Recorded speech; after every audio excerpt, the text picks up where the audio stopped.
If you're looking to get cinematic footage, then you're going to want to look at the Moment Anamorphic lens. This is what your footage is going to look like without an anamorphic lens. And now you'll see when I put the lens on, it's now squeezing your footage so you could then de-squeeze it in post-production or in app and get this nice cinematic aspect ratio, and also get these super cool lens flares that are like light beams across your frame. There's 4 different options for you. You can pick between 1.33 squeeze, 1.55 squeeze, and choose between gold flare or blue flare. So you have plenty of creative options to choose from that fit your style. And we currently have 2 mobile lens lineups.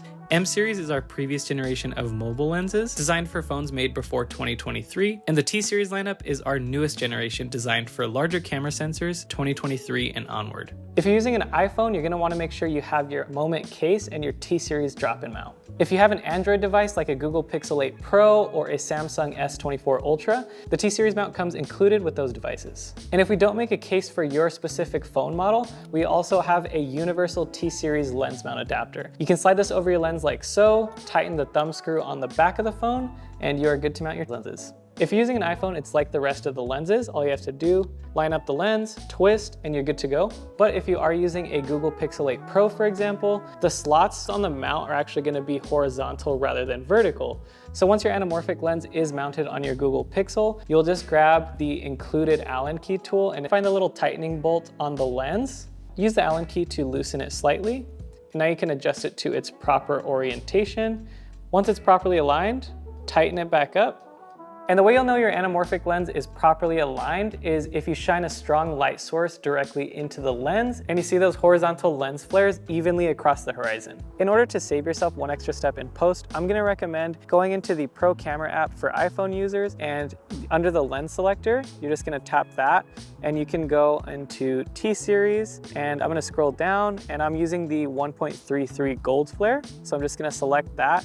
And now it's automatically going to de-squeeze my footage for me. And if you are an Android user, I will link some good apps to use that will de-squeeze your footage for you in the description. So yeah, that's just a great way to kind of save yourself some extra steps in post-production. My next tip for you is to avoid getting shaky handheld footage. Because you're using an anamorphic lens, it's another lens element in front of your camera. So if you're doing a bunch of shaky movements, it's just going to look kind of like jittery and wobbly. So that's why I would actually recommend getting a gimbal and doing some nice tracking shots. Combining the Moment Anamorphic lens with the Zhiyun Smooth 5S gimbal, it gives this added production quality and almost makes you forget that you're shooting on a phone. In my opinion, this is a cheat code to get cinematic footage on your phone.